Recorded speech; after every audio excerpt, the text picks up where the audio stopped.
Hi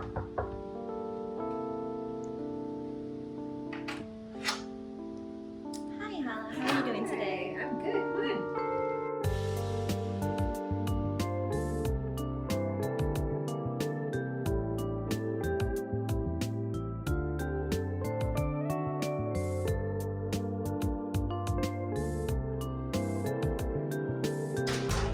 A clinical assistant professor in the Department of Applied Psychology, and I teach master's level courses primarily in the counseling program, both residential and online.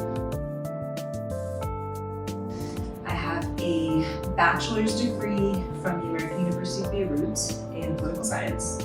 I have a master's degree from Teachers College in psychology, and I have a SID, a doctorate of psychology from Rutgers.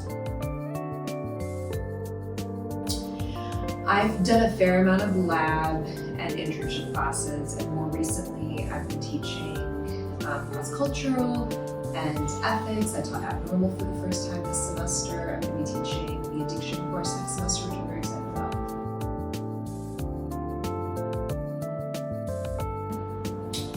It was a very happy accident. So I had planned to just primarily do clinical work, and then the year that I was finishing up my postdoc, which I actually did at the counseling center here, I was offered very randomly just an adjunct class to do the cross-cultural, and I completely fell in love with it. So unlike most people, I made it through my entire doctoral career without teaching anything, and then at the very last second, got the opportunity and just realized how much I enjoyed it.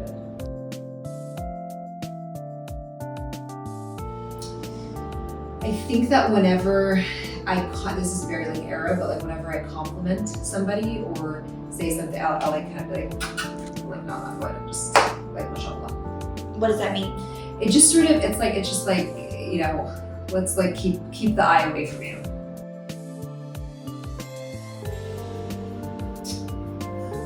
I like the immersiveness of TV and the fact that it feels like you have a buddy that you can it's like an old friend that you can return to, especially if it's a show that has a ton of seasons. I like kind of nestling up to that. But I think movies are less distracting because they take less time. That's a really good question.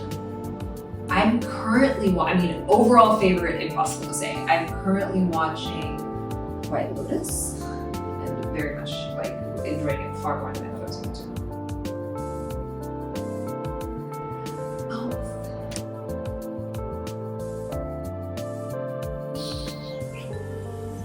I really like I think I like all of them to a certain degree because I know I can situate myself in where I was when I wrote them and all of the people and experiences that inspired each of the different books. But I think usually the last book is the one that you feel less embarrassed by.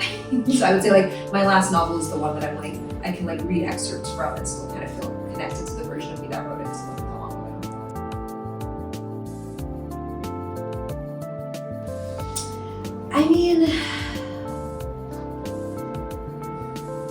my favorite book ever is Interpreter of Maladies by Julia Curie. And most recently I read Whereabouts. This book is totally, I read it in the bath. So you can see it's completely warped, but this was excellent. I don't think I have it here, Body Keeps the Score. I think from a psych perspective, The Body Keeps the Score is an excellent book. And then I really like Pablo Neruda's poetry and also Mahmoud Darwish's poetry. So I would say it's the combo of all of those.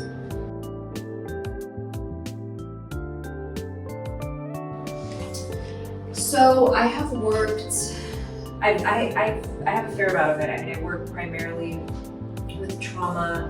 I do a lot of work within kind of cross-cultural spaces. I'll do therapy in English and Arabic, so I work a lot with immigrants and sort of third culture folks. But I've also specialized in substance abuse, so I've done a lot of that over the years. And primarily the last few years, my clinical experience has been supervising or my just practice.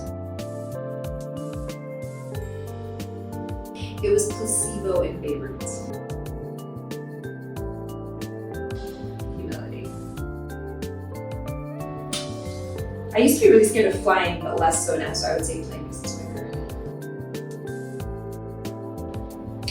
what it used to be, which was Angelica's Kitchen. When they closed. There is a taco place that I'm forgetting the name of in Williamsburg that I order from. Like I have an embarrassing amount of times. So, but I can't remember what it's called, but it's excellent.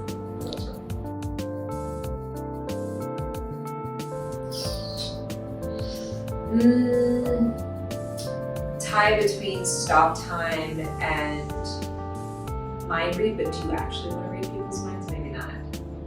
Maybe if you could turn it off. Okay, yeah, I like that. Yeah. Folded. Spontaneous. Enough things in life are planned. Tea matcha.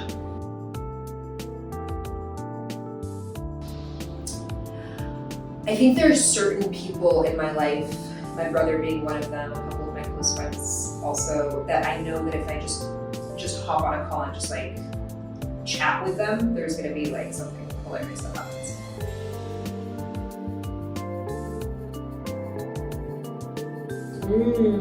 That's a good question. Can it be anyone across history and time?